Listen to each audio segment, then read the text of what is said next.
WVUA-FM, Tuscaloosa.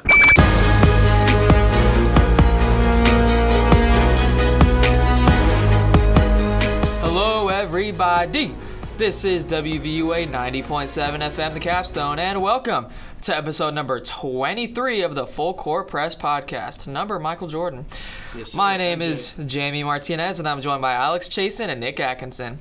On today's episode, look forward to our current starting small forward tier list. Make sure to follow us on Instagram at FCP_UA and on TikTok at FCP_podcast. With that being said, let's get into it. Let's get right into it. Michael Jordan's birthday was actually yesterday, speaking of podcast number 23. So happy jerky. Happy birthday, Michael Jordan. Jerky. Happy birthday, Michael Jordan. It was his 60th birthday yesterday. You know, sometimes you get a little tongue twisted. Anyways, let's jump right into the show. We just got back from a trip from Nashville, Tennessee. We went to the Bruins/Predators game. Yep. Shout out the Boston Bruins. They won. It was a great time for me as the Boston fan in the room. And then we went to Hot 106.7, where we met a former alumni. She runs the radio station Aaron there. Cooper. Shout out Aaron. And then the next day we went to the TV station down there, CVB. I just know it was number 6. Yeah, number 4. It was channel 4. 4 in Nashville. And then we went into the CMT, Country Music TV, which we're not big country music fans, at least me and Jamie. I felt like Blake Shelton. I'm definitely not. Yeah, but at least you're from the South, so you got a little bit. No, my people are not from the South. That's true. You're all from Jersey. I could sing for like Blake Shelton. So yeah, that was a cool experience going there. I didn't really get to appreciate it as much as most people probably would, but I thought it was a cool experience. Yeah, the fun. CMT, talking about that, I appreciated everything, but the CMT wasn't really my forte because I'm not really into country music, but it was still really cool seeing that. And then the icing on the cake. We went to the Tennessee Titans Stadium. We met with the director of like a team. He directs the mascots type of stuff. And then we also met someone, in the media department there. That was a really fun experience. We got to go to the locker room, the tunnel. I'm like, Tom Brady has stepped foot in this tunnel before, so that made my day. We got to go kind of on the field. Nick went a little too far and got yelled at, but that was fun. It was all good. It was a great time with everyone that took us. Shout out Dr. Clark. She's amazing. It was a great trip. Shout out our driver, Zach Tiger. Mr. Tiger. Shout him out. We're excited to have him as a teacher/professor down the line here at UA. It was a great time. What were your favorite parts? Ooh, so I think my favorite part was, that's tough. I gotta say, visiting the Titans Stadium, that was just such a fun time. We didn't get to go on the field because it was under construction. They're putting turf in, so that's why Nick got yelled at. Yeah, he got yelled at. He went a little too far. So there's no grass there yet. It's a lot of gravel. So waiting to get that put in. But going into the tunnel, meeting with the media lady, Amy. Shout out Amy. She was really cool. Got a connection to the 49ers through that. Getting connections, visiting the Titans, going up to the press box was awesome. So I had a great time there. Yeah, I thought it was an amazing experience as well. I think the overall thing was just great, just meeting some new people, talking to some new faces. Yeah, so the Titans thing was probably the coolest in my opinion, just because, we walked where superstars walk. Uh-huh. We got to go to the media area where we dream to be, whether that be in any sport. The press box is the press box. So I thought that was an amazing experience as well. And just the overall trip as itself was just so much fun being with our friend Jake, plus you two. I don't know, it was a great time. It was a fun night. The first night going to the hockey game. We're not big hockey fans, but it was still a cool experience. How about you, Nick? The radio station, the TV. The news, that was really cool. That was really cool. Because I talked to Miss Clark, and I'm probably going to get an internship at the news station 5 minutes from my house. That's awesome. That's really cool. Alrighty, now jumping into the NBA, because that's why everyone is here. Last night was the Rising Stars game. It was a little weird. They had 4 different teams going playing each other. Then those 2 teams that won went to the finals. Anyway, the team that won was Team Pa, as in Team Pa Gasol, wins the Jordan Rising Stars game with Jose Alvarado being named MVP. No one thought that. No one saw that coming because let's name the team here. Benedict Mathurin, Scotty Barnes, Paulo Banchero, Jaden Ivey, Jose Alvarado, Andrew Nembhard, and Keegan Murray. Woo! So no one would say Jose Alvarado is the best talent on the floor, but last night he was. He won MVP in the Rising Stars games, you could say, but then, for the overall thing, it was Jose Alvarado, Team Pa, with the W. Jose Alvarado's stats were 5 points, 1 assist, 1 rebound. Not amazing, just because the game went to 25. Yeah, that was the second game, though. Yeah, that was the game they won the championship Yeah. in. But the reason why he won MVP is because he got the game-winning shot to get the team to 25 for the win. He passed it, ran around a little bit, came back for the ball, shot a side fader 3. He made it for the win. That's why he got MVP. It was a fun game. We didn't get to watch the whole thing because we were coming back on the bus from Nashville. But we saw the tail end of it, and that was a great time. That first game, too. He had 13 points in that first game for Team Pau Gasol. That team was loaded. And that's 13 of 25, too. Yeah, he had 13 out of their 25 points. So he hard carried them in that first game and then hit the game winner the second game. So I think he was nothing but deserving for that MVP. And then there's the Celebrity All-Star Game, which are, there's so many celebrities. DK Metcalf of the Seattle Seahawks, wide receiver, won MVP in that game with 20 points, 10 rebounds, and 4 blocks. Arguably way better than Jose Alvarado. Yeah. I mean, he was dunking out there. He was showing his athleticism, which no one's surprised. We know what he does in the NFL as probably a top, what do you say, top 10, top 12 receiver? Top 15. Top 15. He does it all. He's so athletic. He jumps out the gym. He could probably play in the NBA if he really wanted to. His dribbling was not great. He was a little weird with the dribbling. But once he had the ball in his hands and was just driving to the rim, he was either yamming on you, dunking it in your face, or making a nice little layup. But he's pretty athletic. No one's surprised by that. What's your take, Jamie? I mean, yeah, DK Metcalf absolutely dominated. 20 points, 10 rebounds, 4 blocks. Went out there, had a double-double. He was out there against some pretty good talent, too. Calvin Johnson, Hall of Fame wide receiver. Guillermo from The Tonight Show. He's not much of a talent, but, hey, he's funny. He brought pizza for everyone. Yeah, he brought pizza. So, I mean, Jesser, he's a basketball YouTuber, so I feel like people expected him to do something. But, I mean, DK Metcalf absolutely dominated out there. I do want to give a shout-out to The Miz, though. He hit that half-court shot, down 3.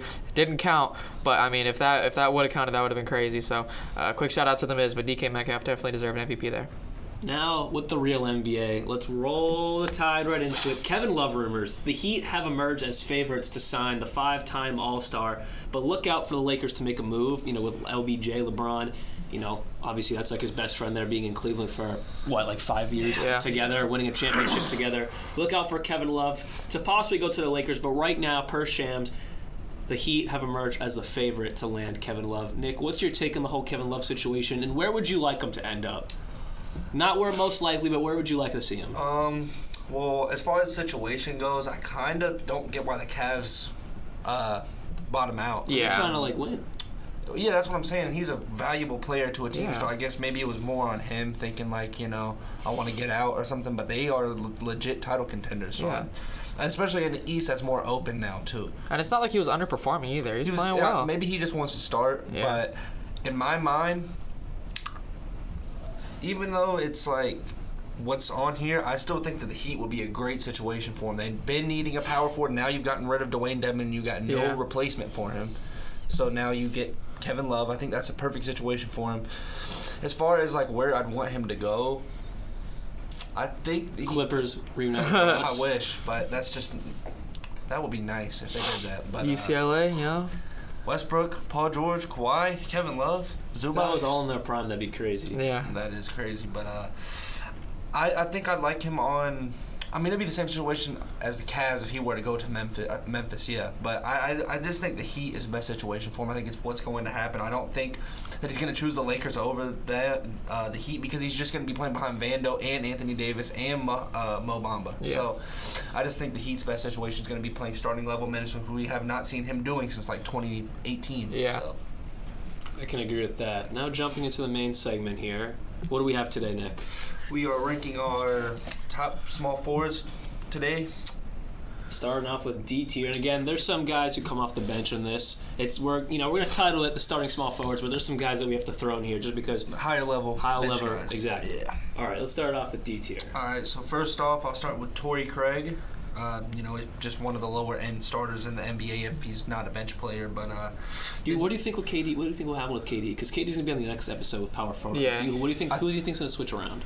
What do you mean, between them two? Do you think Kevin Durant's gonna jump to small forward? No, I think KD's got to play power forward. He's got the defense that Torrey Craig doesn't have as far as interior.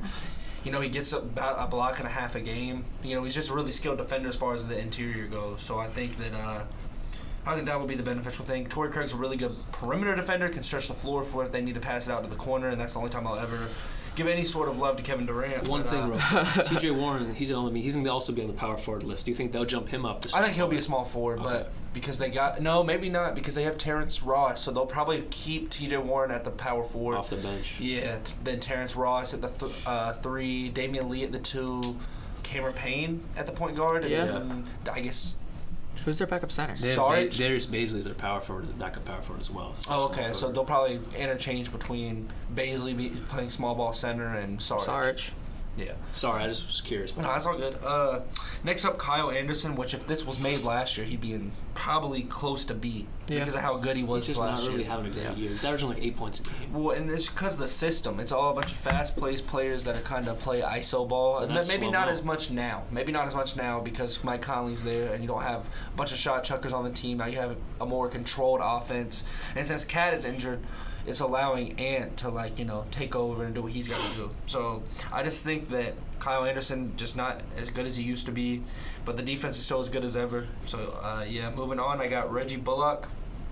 He's just kind of there. Yeah. But he's a great shooter, great perimeter defender. He's a great kid. Yeah. He's a good kid. He's a good kid. Yeah.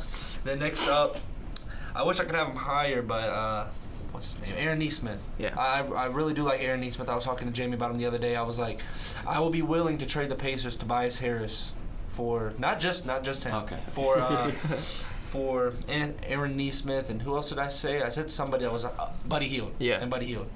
I think that would really benefit the Sixers, but that's another story. But Bruce Brown. Bruce Brown. Bruce Brown up next. I think he could have an crazy argument. deep, I think he yeah. could have an argument in C. I was just thinking more along the lines of these guys in C could start on any other team in the league and be high level. Bruce Brown starts though. Yeah, he does. But I just think that these guys are high level rather than him. In my D, I don't think that any of these guys are Starters. bad or anything. I think they could be starters, but just lower end level. starters. Okay. While these guys in C are high level starters. B is fringe star. Yeah, fair point. Exactly. So All right, jumping into my D tier, I also have Torrey Craig. He brings a lot of value to the Suns team that need just more depth, but I don't think he's a starter in the league. Again, he's not a bad starter when you have Devin Booker, now Kevin Durant, Chris Paul, DeAndre Ayton, other premier scorers on the team. So he's not a bad starter in that aspect. But if you put him on a lower level team, he's not going to be like a Bogdanovich, who we'll get into later, who's going to drop 22 points a game. So with that being said, I have him in D tier. And then I have slow-mo Kyle Anderson. If this was past year, like on the Grizzlies, Kyle Anderson, when he played really well, Timberwolves, Kyle Anderson's just not really doing well. I mean, he's not someone who's going to average 18 points a game, but in the past, he's averaged around 13, 14 points a game. This year, he's only averaging around 8, not really in a good system. Like you said, though, it might be a little better, might turn the corner a little bit now. The team probably has to slow pace a little bit with Mike Conley, who's older. He's not a fast-paced player like D'Lo is. So with that being said, I have to put Kyle Anderson in D tier, though, but he's someone that could eventually probably move back up to C. Yeah, I think so, too. And then Reggie Bullock. He's a good perimeter shooter, but he's always just been kind of subpar, subpar, whatever you want to say. He's just never really exploded into. I don't even think at his peak he was a C tier player. I really don't think he was.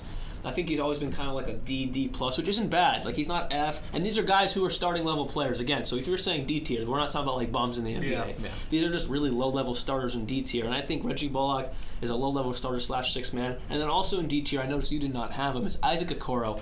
He's actually had a fall back down to earth season. Last year he played relatively well. His defense has always been there, coming out of Auburn.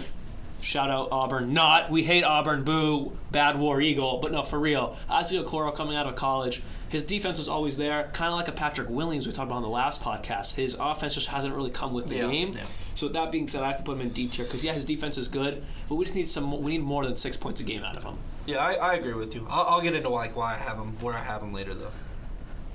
That's all you got? All right. So for my D tier guys, I got Torrey Craig on the Phoenix Suns. KD's going to take a lot away from him. So will TJ Warren. So right. I just don't imagine him being any better than he is now. So I feel like he just has to be in that D tier. He was already a D tier guy starting. So now with KD there, he's probably going to be coming off the bench, and I don't imagine him doing any better. Next, I got slow-mo Kyle Anderson.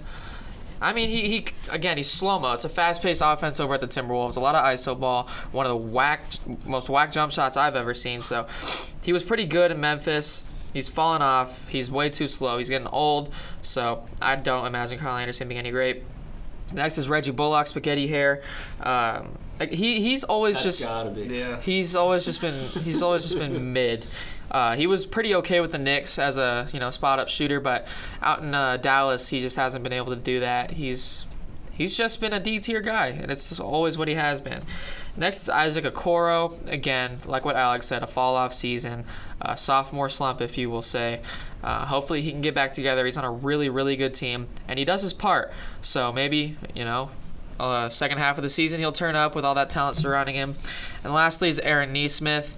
He just doesn't play as much. He's not as much of a starter as somebody like Benedict Mathurin, who does start at the 3. Same with Buddy Hield, who starts at that 2. So he just doesn't get as much time as he should. I feel like if you put him on a team who's lacking a 2 or a 3 guy, he could be higher end. But just because he's playing in Indiana, I'm going to put him D tier. But I do think he could go higher if he was like, if he got better minutes. Yeah, I agree. But I actually, how you asked me about Torrey Craig, I actually, now that I think about it, they're probably going to move him to the bench and have TJ Warren start or Darius Baisley start and run a big lineup.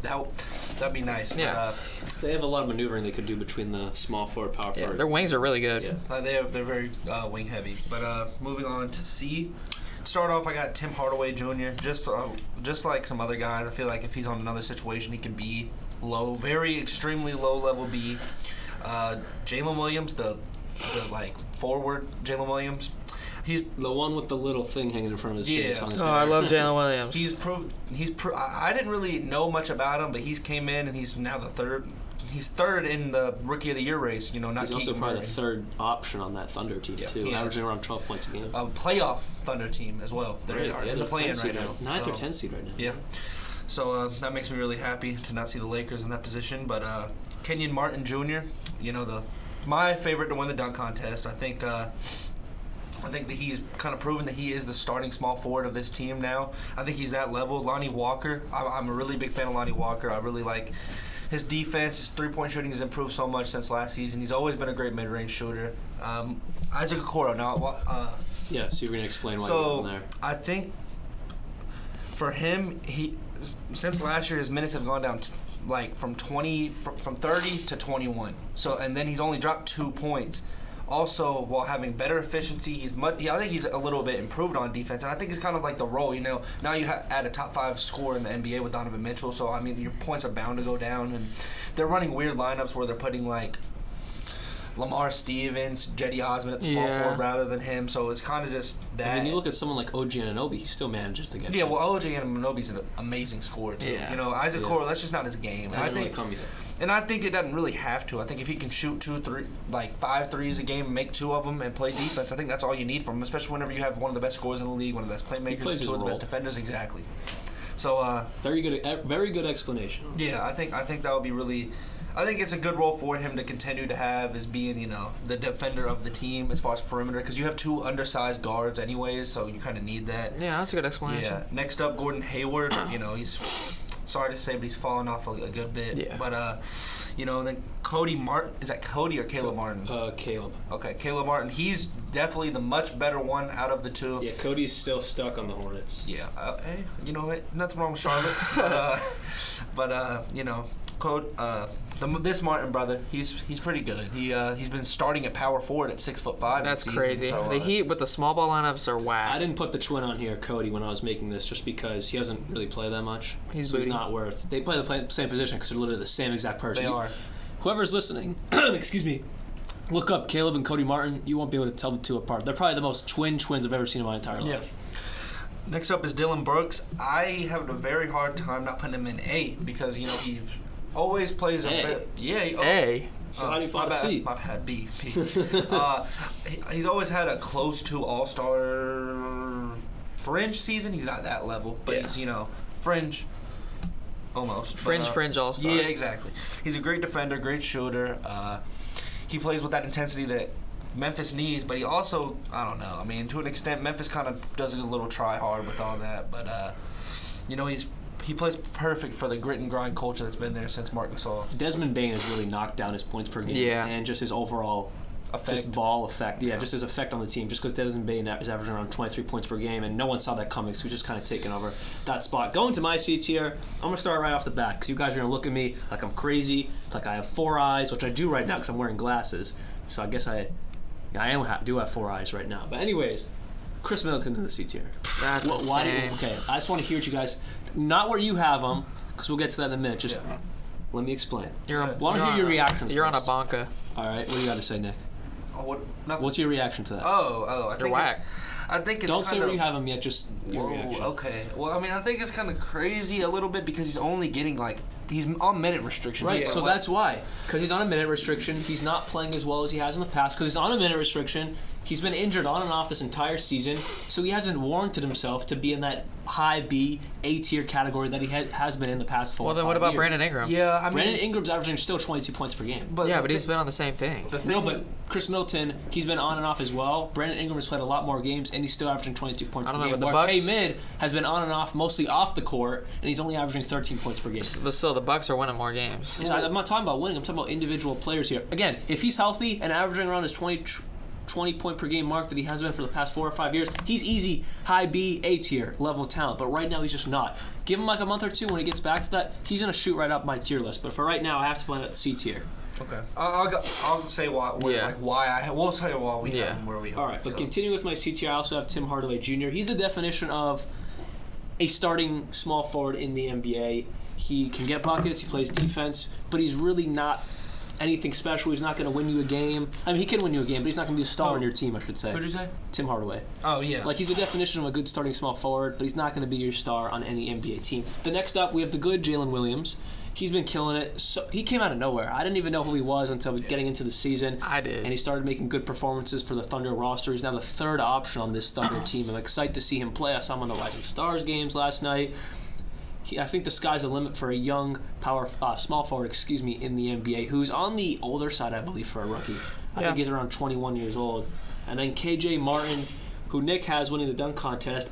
I almost put him in D tier, and then I looked up his stats. He's averaging around 12 points per game. Yes, on a bad Rockets team, but he's efficient with it, and he plays his role very well for the Rockets. Next up, I have Lonnie Walker, who in the past, I probably would have had him in D tier, but this season he has really proved himself, leaving San Antonio, playing starting/backup minutes at the small forward position for the Lakers. Probably now starting. No, they're starting running 2. All right, so they're running D'Lo, Malik Beasley, LeBron. No, they're still running that small ball lineup for whatever reason. Rui, LeBron, AD. That's weird. Yeah, I agree. Well, because LeBron's on this list, he's a small forward. I don't care what anyone says. Yeah. Lonnie Walker, though, getting back to him, he's averaging around 10 points per game, but he's been really efficient with it. At the beginning of the season, he was doing a lot more, but then LeBron took the ball and was on a mission to get Kareem, so his points per game kind of fell off a little bit. Next up, Bruce Brown Jr., shout out the Boston native. He is a definition of a 3-and-D. He'll get you some buckets. He'll play some great defense. That's why I can't put him in D tier, because his defense is spectacular, especially perimeter. Down in the paint, no, but perimeter defense, he locks you down, and he also can get some really clutch buckets as well. C tier, how the mighty have fallen. I got Gordon Hayward. Going back, at this point, probably 5 years ago, because his injury was 5 years ago. So going nasty. around 5-6 years ago, he would probably be an A tier level small forward in the NBA. High A tier too. In Utah, he was disgusting. Definitely not S tier, but a high level A tier player carrying that Utah Jazz team to being a respectable team. Yeah. But it's so sad. Injuries just keep plaguing him. Nothing major as his ankle injury going back 5 seasons ago, but just little injuries that have lingered on his entire career post that injury. He's just never really been able to get back into form, and each year he keeps getting a little bit worse, regressing a little bit more as those injuries keep nagging him. So sadly, he's fallen down to C tier, and next year he'll probably fall down to D, not even be really being a starting level small forward. Next up, I have to put Aaron Nesmith. Shout out the former Boston Celtic. You guys, I'm not saying you're disrespecting him. I just think I hold a little more value in my heart just because I saw him in Boston and I see what he does. No, because let me explain. Hustle plays. Marcus Smart, he doesn't put up everything in the stat sheet points per game wise. Neither does Aaron Nesmith. He averages around 10 points per game. But it's the hustle plays. He will out-rebound you. He will out-jump you. He will dive on the floor. It's the hustle plays that make Aaron Nesmith a starting level small forward in the NBA. That's why I have to put him in C tier. And then next up, I have Caleb Martin. He's all right. Nothing amazing. He's a starting level small forward / power forward in the NBA. I mean, he's earned his right to start on this team. Actually, they have Jimmy Butler starting at the 4. I looked it up. He's listed as a power forward. Caleb is listed as a small forward. So we'll get into Jimmy Butler next week. But with that said, I got Caleb Martin as my C tier, last C tier small forward. Okie dokie. So for my C tier guys, I heavily debated having Scotty Barnes down here, only because I'm not doing it. I'm not doing it. I just want to let you know. I just debated it. That'd be worse than me putting K mid. I'm just saying, I debated it only because he has not improved whatsoever. But even though he hasn't improved whatsoever, he was still a B tier guy last year. So I'm going to have him as a B tier guy this year. But this isn't the B tier, this is the C tier. I just wanted to let that be known that I contemplated it, but I didn't do it to the guy from out in Toronto. So we're going to start off with Tim Hardaway Jr. He's always just been, like Alex said, a starting small forward. He's never been good, but he's never been bad. He's always just been serviceable. So, I mean, out in when he was in New York, you guys remember the Rising Stars game where him and Dion Waiters had that 3-point battle? Yeah. And Kyrie was in that too. And Kyrie was in that, but those two stole the show. I thought those two were the future of the NBA, but it ended up just being Tim Hardaway and Dion Waiters, and now all Dion Waiters is known for is his bad voice acting in 2K. So let's move on to Jalen Williams out in Oklahoma City. Santa Clara represent my Cali homie, Jalen Williams. It's great to see him. Sorry, I just got a notification from Woj. It's great to see him succeed in the NBA. I always knew he was going to be good. He's a rookie, and he's out here proving himself. So I'm loving what Jalen Williams is doing. He balled out against the Lakers in LeBron's record-breaking game. So it's great just to see that. Next up, I have KJ Martin out. He's going to be performing in the dunk contest. I don't have him as my favorite. I personally have Jericho Sims, but KJ Martin's been doing his thing this year on a pretty bad Rockets team.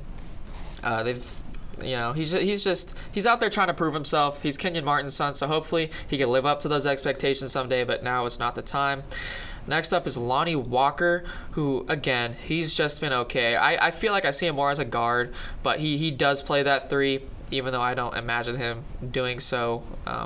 He backs up LeBron. He plays weird minutes because Darvin Ham likes to be weird with that. Next up is Bruce Brown. He's always just been, like I keep saying, okay. He's never been spectacular. He's never been bad. He's a fantastic defender. Former teammates with Kevin Durant. So, I mean, now he's out there hooping with Nikola Jokic. So he knows how to win games. That's all I got to say. Next up, what a fall from grace it's been for Gordon Hayward. Just constant injuries keep nagging him. Bad haircuts, you name it. So I think he's got the best hair in the NBA. Whoa, it doesn't move. It doesn't move. Whoa. His hair does not move. I don't know. I don't know if I go that far, but Gordon Hayward, he's just not been good since all those injuries kept racking up. Not the most efficient scorer, and the Hornets has just been flat out bad. So next up, I have Caleb Martin. Again, just another mediocre guy. He goes out there, plays small ball for the Heat, even though he shouldn't, because Eric Spoelstra, again, likes to play weird guys in weird positions. And last, I have Dylan Brooks, who, I don't know, he, again, like you guys said last year, he could have been higher, but Desmond Bane came out and proved he's the starter for that team. Took a lot away from Dylan Brooks, and now Brooks is known for being a trash talker and the real attitude of that Memphis Grizzlies team. So he goes out there, he does what he can, but he's just not a good shooter. He shoots a lot of threes, and he has a not good jump shot. He doesn't use that lead hand of his, so he kind of shoots with one arm like Magic Johnson used to do. So he's just okay. He's definitely fallen off the totem pole a little bit, but I'm still going to give him his respect for being a good defender and the heart of that Memphis Grizzlies team. Yeah. Moving on to B. MPJ has not been as good as he was before the injury, but I think he's still, a top 75 player in the NBA still, probably around 75, yes, that's fair. So yeah, next up is Devin Vassell. I think he's proved to be probably one of the most improved sophomores. Baller. Yeah, he's amazing, and he's definitely the San Antonio Spurs' future. Next up, I have Harrison Barnes. Like the meme? He's been great for y'all this season, despite defense. So, but I think he will be traded this offseason to get y'all somebody else. DeAndre Hunter, I don't know how his role diminishes this after All-Star break, considering Sadiq Bey, but we'll see what they want to do. Real quick, sorry for interrupting. Going back to the Harrison Barnes thing, I kind of want to ask, who do you think Harrison Barnes gets traded for? Because you're not a Kings fan, so I'd like to hear somebody else's opinion on it. What do you think Sacramento can get out of Harrison Barnes? Or do you think they just... I think it'll be a sign and trade, and I think that y'all will get Jeremy Grant. That's what I was about to say. I really hope so. Do you think you just trade him off for nothing and then get Grant? That's what I think you'll sign and trade Jeremy Grant, give Harrison Barnes to the Blazers. I would love that. Yeah, that's what I think will happen.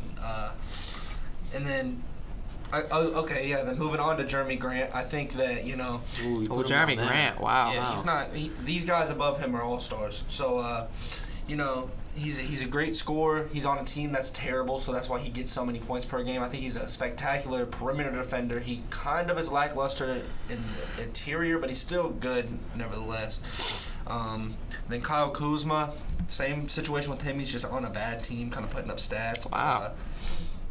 He's still a really good player, and I think on a good team he's putting up like 15 points per game. So yeah, Scotty. He has a lot to. Sorry to interrupt. But he has a lot to share the ball with, though. Kristaps, Bradley Beal, those are two other stars that he has to share the ball with. Yeah, but so on any other team, winning. he'd have to. I know they're not winning, so it doesn't. Their points don't lead to wins. I understand, but if you put him on a good team, he's still gonna have to share the ball with two other stars, and he's still putting up 22 points per game. So I don't know. Yeah, moving on. Scotty Barnes, same thing that Jimmy was saying. He hasn't improved. I think when I've seen him, I think that he's improved on stuff that's not on the stat sheet. Like, his effort is a lot better. He doesn't look like he's having fun, but, I mean, he still looks like he cares about the game. He looks more passive a little bit, but that's fine. I mean, he's just in a sophomore slump. His efficiency isn't that bad. And, he's always been a great defender. He's an undersized 4 right now, but I think if things fail this offseason, he'll be playing his natural position of the 3 next season because Pascal will be gone. They'll be able to actually have a real roster up there built for him.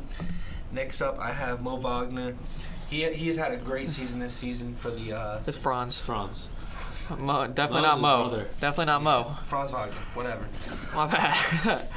He's been really good scorer this season. He's could be a 2 guard if they want to run a humongous lineup, but we'll see about that. And then next up, I have my most hated player in the NBA behind Kevin Durant, Tobias Harris. Yep. He's just a horribly inefficient shooter. He can't play defense. He is just. He's only averaging like 13 points per game. He just sticks out like a sore thumb on the court and just doesn't benefit us in the 15 slightest. points per game. Exactly, and we signed him over Jimmy Butler. So I don't know. I think, like I was saying, I would like for us to get rid of him, get Buddy Hield and Neesmith. I think that would really benefit us and them. But next up, I have Sadiq Bey. Same thing with DeAndre Hunter. I don't know how his role diminishes, what he does, how they run their lineup with them two. I think he's got to be the 6th man. Yeah, probably. Yeah. I'd assume. As far as scoring, it would just be beneficial for them. Next up, Benedict Mathurin. He's been the second best rookie this season, probably the best natural scorer. Yeah. Even though he's not putting up as many points per game as he's also Paolo, but he's just so good at it. It's not his team. It's that's Paolo's team. So. Then next up, Bogdanovich. I definitely agree with putting up empty stats for him. Yeah. He's a good scorer, and he's never been in a winning situation, anyways. But I think that he's still a great scorer. He has a lot to offer to a team. Nobody wants that humongous contract, though. So. Yeah. My B tier, I have Tobias Harris, just like Nick over there. He's just kind of fallen down. If you go to his prime, he was a good player. He was putting up probably around 20 points per game efficiently, but now he's only averaging around 15 points per game. Granted, they got James Harden and then Joel Embiid playing otherworldly this season, but with that said, Toby just isn't really where he used to be in the NBA, and he's kind of frustrating to watch for a Sixers fan like Nick over there. Obviously, I don't watch him every night, but for Nick, he's always sharing his frustration with Toby, so with that being said, I have to put him in B tier. Next up, I hate to say it, because coming into the NBA, and even his second year in the NBA, not so much his rookie year, MPJ was looking like an A-tier player in the NBA, like a low-level possible all-star, fringe all-star, but no, he is a lower-level good player in the NBA. I mean, a high-level good player in the NBA. So I have MPJ in the B tier. Again, he's only averaging around 16, 13 points per game, somewhere in there. We thought he'd be averaging 25 points per game this point in his career, but he's not. It's just not happening. I don't see it happening. There's too many injuries that nag on with him. It's sad to say. Hopefully he can hit his peak, but I don't know. Because back in high school and in college, that man, not really in college, he never really had a chance because of the back injuries, but in high school, people thought he was the second coming of a Kevin Durant, LeBron-esque talent, but no, it just hasn't turned into that. Next up, I got Dylan Brooks. I got to respect him. He's not averaging 20 points per game like most of these guys in the B tier, but he's still so efficient. You stick Dylan Brooks in the corner, and, I mean, he'll make most of the threes that John Morant tosses out to him when he's driving to the paint. So I don't think you guys respect him as much as you should. I could move him down to a high-level C tier, but I just think he's more of a B-. He's not on the same level as most of these guys in B tier, but I do believe I got to give him more respect than you guys are giving him right now. Next up, I got Devin Vassell of the San Antonio Spurs. Him and Keldon Johnson, they are the San Antonio Spurs right now. Granted, it's not stacking up to any wins.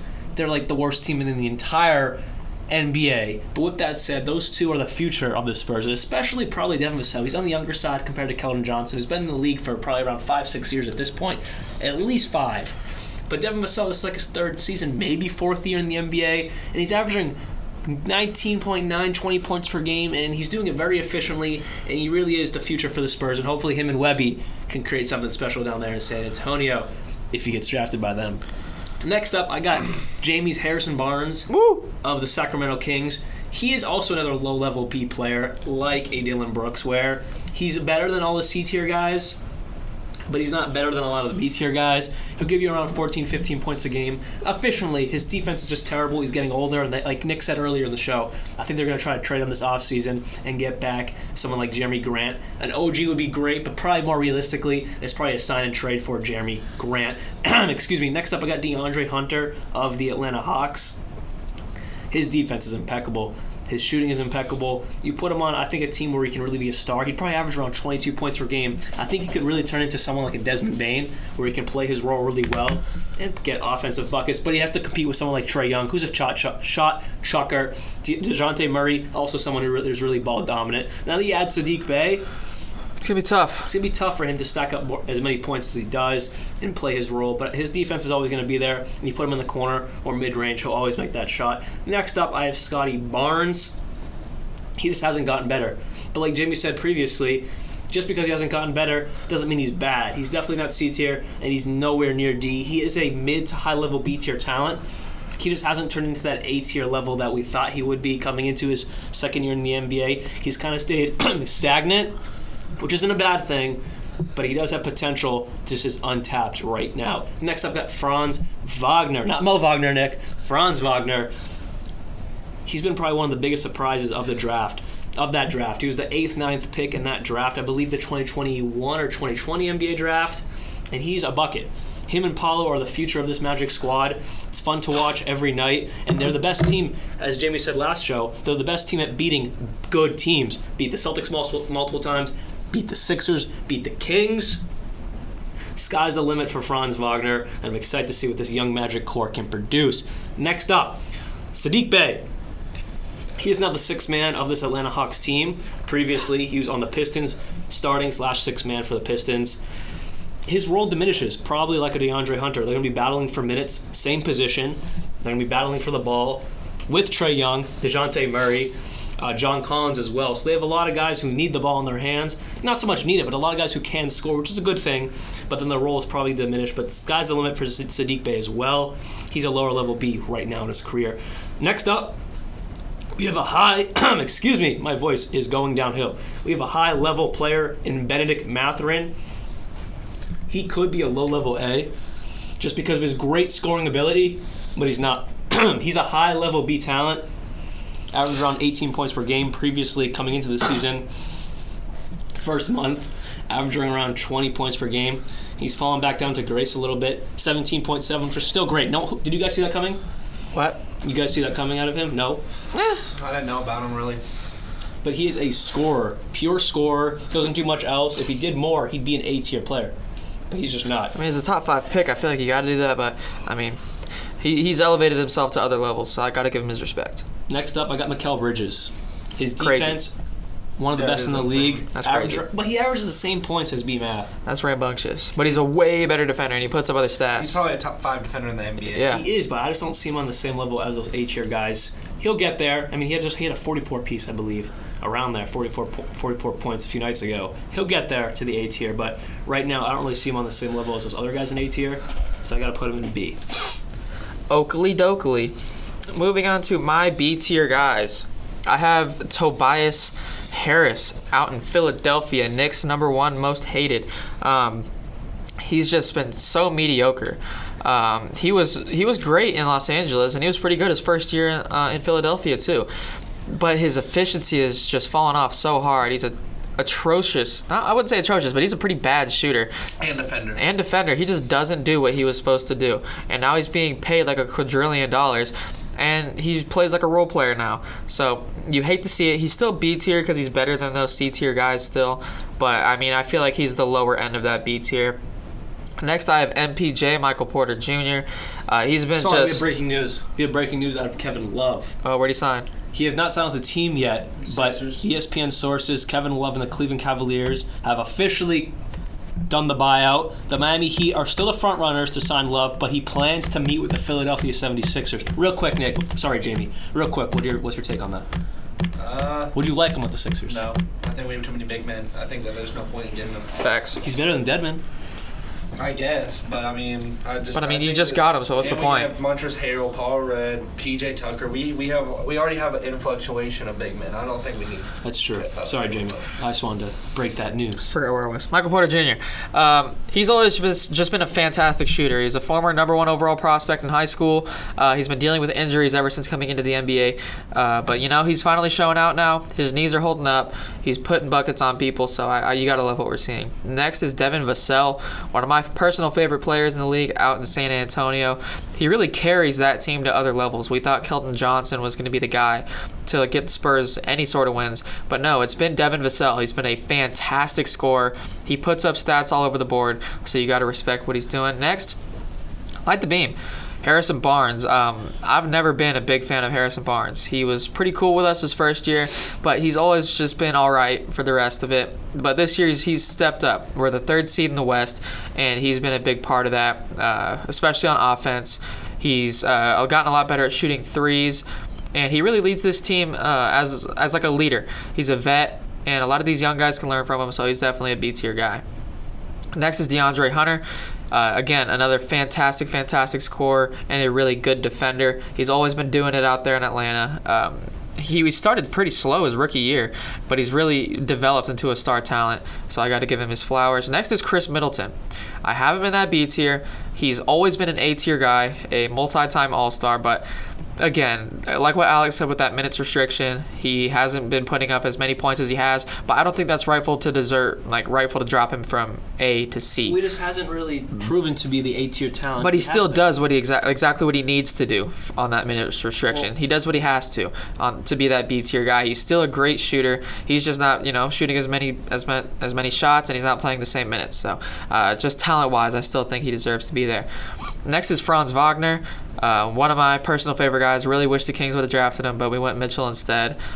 He's averaging 20 points a game. Really been one of the best players on that Magic team. I talked about him last week being one of the most surprising players in the league, and he's really shown why he deserves it. Fringe All-Star, 20 points a game. He's been that guy, and he's a great player that the Magic can build around in the future. Next is Sadiq Bey. Just got traded over to Atlanta from Detroit. He was always good in Detroit. I remember last year he had that 150-point game, so hopefully he can carry on some of that talent over into Atlanta, where it's going to be a weird fit seeing him and Hunter alongside Trae Young, DeJounte Murray, Clint Capella, John Collins. They're very wing-heavy. I know Sadiq Bey is probably going to be that sixth man, but I know it's not a fit he's used to playing. He's used to being that starting guy, so I think it's a bit of a weird trade for Atlanta, but we'll see how it goes. We'll see how it goes. I mean, if they can prove to be a good playoff team, imagine having Sadiq Bey off the bench. Yeah, I know, but I don't know. I feel like you have to get another guard to make up for Trae Young. I know you have DeJounte Murray, especially for defense is what I mean. I think it's more of a pre-op for the possible John Collins departure. Yeah, I feel like you could move Sadiq Bey or DeAndre Hunter to that 4 if you get rid of John Collins. I think they should have done that already because Collins has been pretty mid. It's been terrible. But, we talked about last week. Yeah, we talked about that last week. Go listen to it. It's a great podcast. Next up is Benedict Mathurin. Is he second on the Rookie of the Year ladder? Yeah. Behind Banchero. Fantastic scorer. One of the best rookie scorers we've seen in a long time. He just doesn't fill out the stat sheet like he's supposed to. He's only averaging one assist, a couple rebounds, but 20 points a game. So he's a fantastic scorer. Kind of reminds me of Tracy McGrady, how he scores. But again, if you keep filling out that stat sheet and if you play better defense, he could definitely get up there. It's not easy for someone coming into the NBA for their offense to look so easy. Yeah. BMAS offense looks so easy, so yeah, sky's the limit probably. Yeah, and he's been great around Tyrese Haliburton, so I think the Pacers are going to be a team to look out for in the future. And lastly, I have Bojan Bogdanovic. He's been great this year. He's really taken a step up, another fringe all-star guy. But he's older, and he's, like Nick said, they're empty stats. He puts up points, he puts up boards, he plays good defense, but the team is just not good. They're losing, they're getting blown out. So, especially with no Cade Cunningham, he's going to put up more points, but once Cade comes back, I feel like his stats are going to deflate a little bit. Can I ask you a question? And I don't know. I'm just not a big Bojan guy. Can I ask you, well, actually both of you a question, because you had him in B tier as well, right? So if you think Bojan's stats are empty, how come Devin Vassell's and B Math's stats aren't empty? Because, yes, Math is around 17 points per game, and Vassell's around 20, and then Bojan's around 22, but that's all high volume, so why are they not empty? Because Benedict's a rookie and Devin Vassell's a sophomore player. Yeah, Bojan's been doing It's this. just an age thing for me. Yeah, to have your first, this is his real breakout season. He's what, 33, 34? 32. He's still old, so I just think it's more impressive for those young guys to be doing it. Fair enough. And that's my B tier. Moving on to A, I had to keep him in here just because like you were saying, though he has not, Chris Middleton has not had the greatest season. His last month of basketball has been pretty nice. He's averaging lower end of 18, like about 18 points per game, and I think that's pretty good. Especially his efficiency has always been nice. It's just more about being confident with the ball and shooting it. And when he's not scoring, he's getting rebounds, he's getting assists, he's playing defense, he's getting steals. And even on the minute restriction, he's still better than what would be Joe Ingles. You know, he's probably putting up the same, probably a lower end stats than he is, you know, with worse defense. So I got to continue to show love to Chris Middleton. Brandon Ingram, he's very close to getting to S. If he can take one more step, he's, you know, top. If he can stay healthy too. Yeah, he's just right there. He's you know, he's tiny KD. He's undersized KD, but Andrew Wiggins, he's not an All-Star this year. Was an All-Star starter last year. He's the reason but he was. He's the reason they won the title. Last year, he carried in the finals. I think he could have been carried strong. I wouldn't say carried, but he's the piece they needed. Yeah, he was the best. He performed. From game 1 to like 4, he was the best player on the Warriors. RJ Barrett, at this point of his career, he should be an All-Star, but you know, he's just underperformed incredibly, and now getting Jalen Brunson even adds on to that. But he's improved his play a lot, and he's still getting up to that, you know, 20 points per game average. Next up, I have OG. Really, I kind of don't even want to have him here, so I'm gonna have him like probably right at like A-, so really just barely here. Lauri Markkanen. Duh. I don't really got nothing to say about him, but DeMar DeRozan, he'll be off the Bulls next season. I don't know where he'll be, but he'll be off the team. And then my third favorite player in the NBA, Cal Bridges. You know, now that he's got his own team, I think it's only going to benefit him in his confidence and getting some points. You know, he's great, like I was saying, top 5 defender, great shooter, one of the best celebrations in the NBA. Now he's on a fun team that's going to still be in the playoffs because of all the depth and just everything that they have on the team. So I think that he deserves a spot. I think that next season, if he could average 22 points per game while they're in the playoffs, he's easily at a you know, almost All-Star. Yeah. If not All-Star, because the defense is there. Going into my A tier, while my voice is back to normal, hopefully that stays while I talk about these guys, I have Paul George, which is going to be looked down upon, especially for Nick. Jamie was debating where to put him. I don't know where he has him. We'll wait to hear where he has him. But I know Nick does not have him in the S tier. He does have him in the S tier because we talked about this like before the show. But I have to put Paul George in the A tier. He's averaging around the same points per game as around the other guys in the A tier. My next guy, Lauri Markkanen, is actually averaging more points per game, but I don't have him in the A tier. I just think Paul George, yes, everything he brings to the team. The great offensive ability, yes, but so does Lauri Markkanen and those other guys. Great defense, yes, but so does Jeremy Grant and B.I. and Andrew Wiggins. They all have good defense, especially OG Anunoby. I just think he's a high level A tier, but I don't think he's the S tier talent he once was. He's not going to carry a team like those other two guys are in the S tier that we'll talk about later. I just think he's the highest level of A tier you can have. I just don't think the ability and scoring is there as much as it used to be, so that's why I have to have him in A tier. Next up, Lauri Markkanen. If anyone is almost S tier in this A tier, it's gotta be Lauri. He's averaging 24 points per game, first time All-Star this season. He is terrific for this Utah Jazz. I talked about him a lot last week when he was one of my most surprising players so far in the first half of the season. he could be most improved if Shai Gilgeous-Alexander wasn't averaging almost 32 points per game, so I'll probably go to SGA. But Lauri Markkanen is right behind him. No one saw this coming. We thought his career was going to die off in Cleveland, go to Utah, just be kind of mid again. But no, he's averaging 24 points per game, the soul and top-level talent for this Utah Jazz team. Next up, someone else who's also kind of turned their career around, Jeremy Grant. Yes, he's still behind Dame Dalla, and you could even say kind of Anthony Simmons in the totem pole there in Portland, but he's right there with Anthony Simmons, right behind Dame. He's averaging around 22 points per game, completely turned his career around, and he's turning into a low-level all-star, has the same make and model as kind of like a Brandon Ingram, who's next up. B.I., the Slim Reaper, little KD. I kind of see similarities in both their games between Jeremy Grant and B.I. If they both take one more step, they could be S-tier. Obviously, Brandon Ingram has the more potential to be almost S-tier because he's shown flashes of it, unlike Jeremy Grant just yet. But yeah, B.I. is in my A tier. Next up, a lower level A tier guy, but a former All-Star, one-time champ, Andrew Wiggins. His offense, his defense, everything in his game is almost flawless. He's averaging around 19 points per game. He fits his role so well. That's why I have him in A tier. Next up, RJ Barrett. I completely agree with Nicholas. He should be an All-Star by now this time in his career. He's just not. He is a low-level A tier. He's better than all the B tier guys because he has taken a good step up every year in his career, especially this year, being alongside Jalen Brunson and I don't know why, Julius Randle. I don't know why I blanked on his name. Those two guys who are also ball dominant and score a lot of points in their games. RJ Barrett has still gotten better this season. Next up, OG Anunoby. He is the only guy in this A tier that doesn't average more than 20 points per game. He only averages 17 points per game, but his defense is the best in the entire NBA, right up there with the Marcus Smarts, right up there with the Mikal Bridges, right up there with the Drew Holidays. He is up there with perimeter defense and in the paint. His overall defense is crazy. He averages 2.1 steals per game. He is killing it this season, as he has been.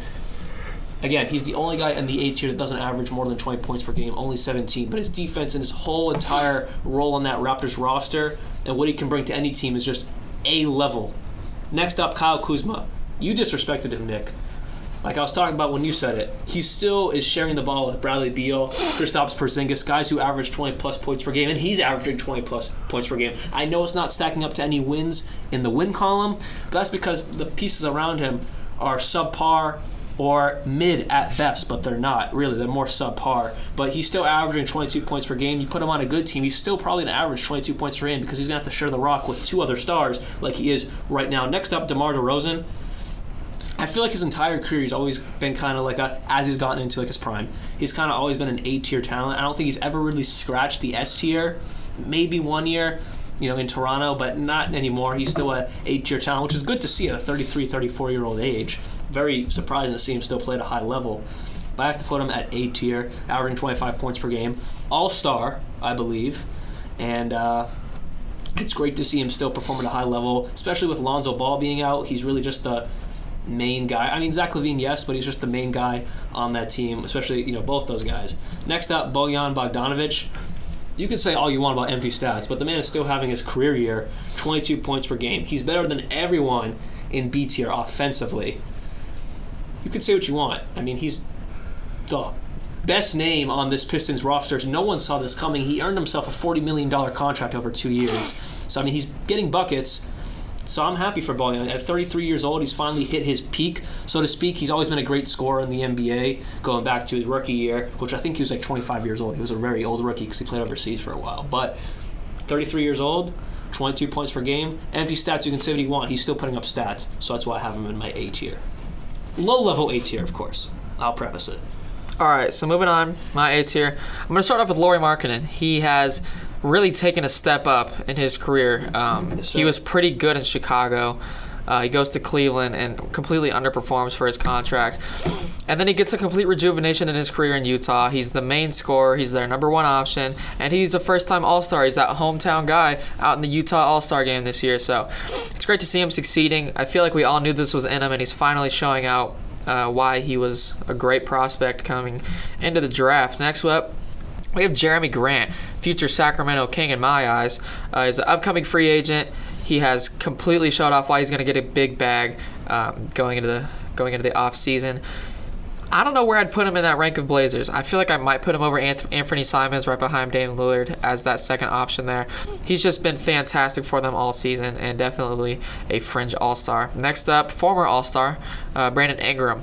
He has always been an A-tier guy. He's very close to S-tier if he could just stay healthy.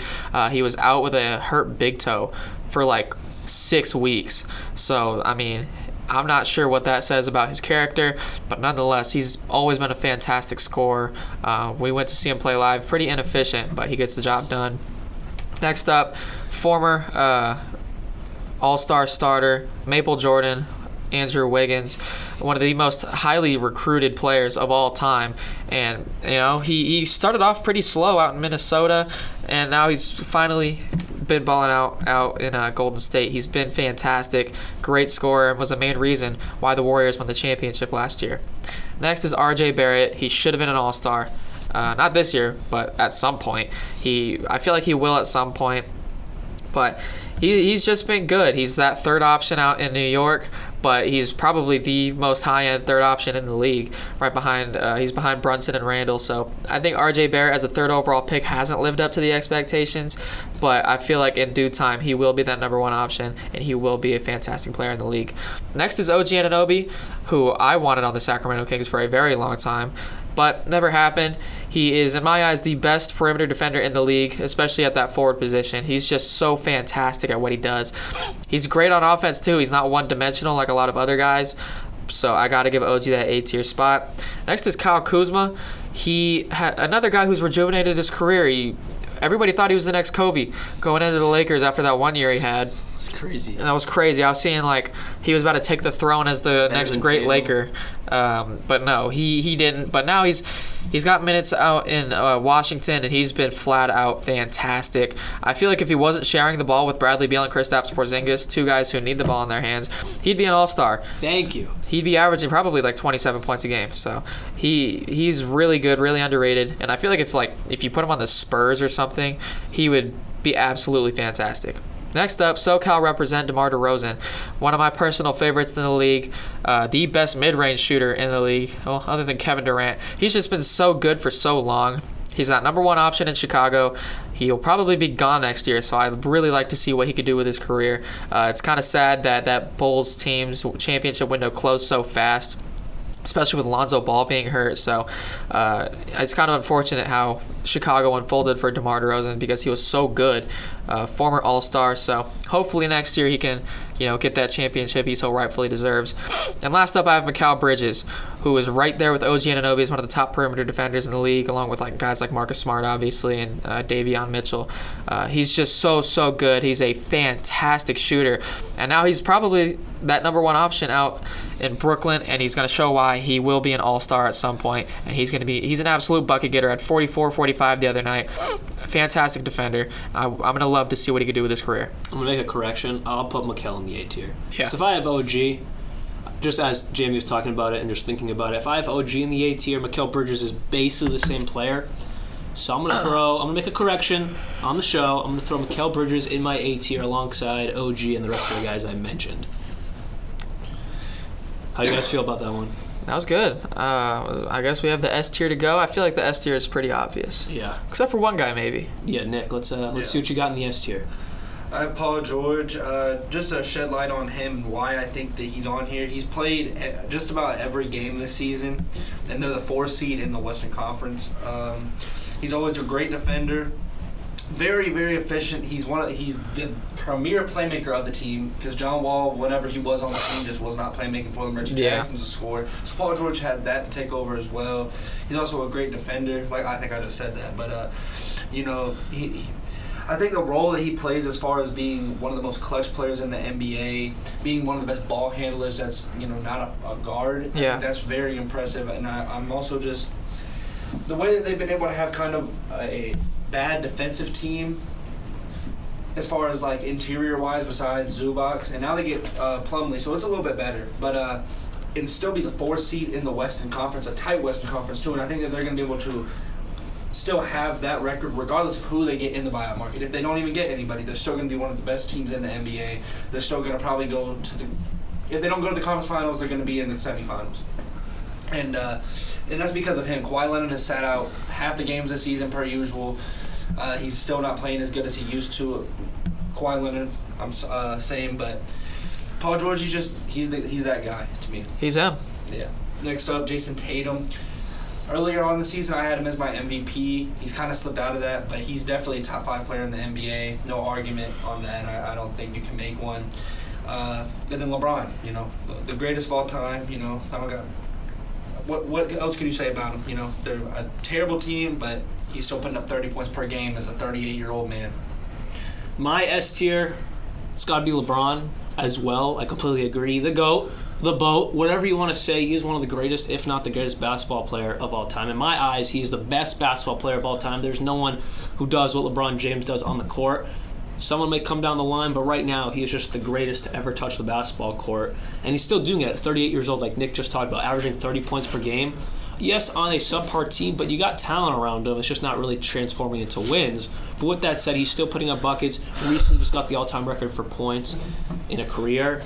So I got to give it to LeBron James in the S tier. And alongside LeBron James, got to give my Boston boy Jason Tatum a shout-out in S tier. He is top 5 in the NBA. He's one of the premier scorers in the entire NBA. I'm excited to watch him in the three-point contest tonight, see what he can do out there. But with that said, he is the heart and soul. Well, I guess that's Marcus Smart, but he is the heart and soul superstar of this Boston Celtics team alongside his Robin, Jaylen Brown, who we talked about last week in the shooting guard tier list. But Jason Tatum does it all on the court. I wish he was just a little bit more. I wish he just passed the ball a little bit more and didn't take some shots. But with that said, he gets buckets. He's him. Jason Tatum in my S tier. Yeah, buddy. So let's move on to my S tier. I'm going to start off with Paul George. Fresno State represent. Always been one of my favorite players. And I think if Kevin Durant was never in the league, I feel like Paul George would be that Kevin Durant. Just because of what he does at his size.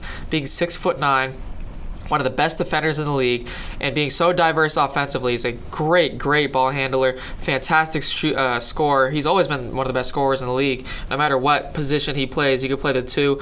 Shoot, he could even play the 1. He could play the 1 through the 4 if you wanted to. He's always been that guy. He puts up fantastic numbers despite sharing the court with other superstars his entire career. So I feel like Paul George, for what he's done throughout his entire career and this year, deserves to be in that S tier. Next up, I have LaFraudulent, LaFour-and-6, LaHurt Kareem's feelings, LeBron James. He's second best small forward in the league. He's doing his thing at 38 years old. Second best in the league? Small forward. Okay. Jason Tatum's better than LeBron. Yeah. Respect. Sorry. I had to show you respect, you know what I'm saying? Just because he hurt Kareem's feelings, I didn't mess with that. LeBad teammate kind of dissed Russ a little bit. Can't be having him doing that. I don't let that fly around here. But nonetheless, he's still one of the all-time greats. Well, he's the second greatest of all time. But for what he's doing at his age, that can't go unnoticed. The best player on the Lakers, and he's still got a few years left in him. And next and lastly, I have the best small forward in the league, hailing out of Boston. It's Jason Tatum. He has just completely elevated his career to new levels. I'm not saying he was ever bad because he's always been good, but this is something that I didn't expect out of him. A MVP-type season, better than Lonzo Ball, which I didn't think out of him. So he's just been fantastic. The best player on the Boston Celtics, not named Jaylen Brown. So it's been really cool to see what he could do. Future Los Angeles Laker is what I'm thinking. What? He's trying to be trying to be Kobe number 2. What? So He's going to go from Boston to LA. If anything, he goes to Phoenix because that's where he thought he was going to get drafted. I do remember that in that interview. He said he wanted to be a Phoenix Sun. Well, he didn't. I forget if he said he wanted to. That's where he thought he was going. Yeah. I'm going to pretend that he didn't say that's where he wanted to go. But I'm going to give him his flowers. Jason Tatum is one of the best offensive players in the league. He's going to the three-point contest this year. We'll see how he does in that. But I got to give him his respect. I'm going to take JT as the best small forward in the league. Thank you, man. Of course. So, with all of that out of the way, yes, sir. A fantastic podcast just happened. I want to give a huge thank you all for tuning in.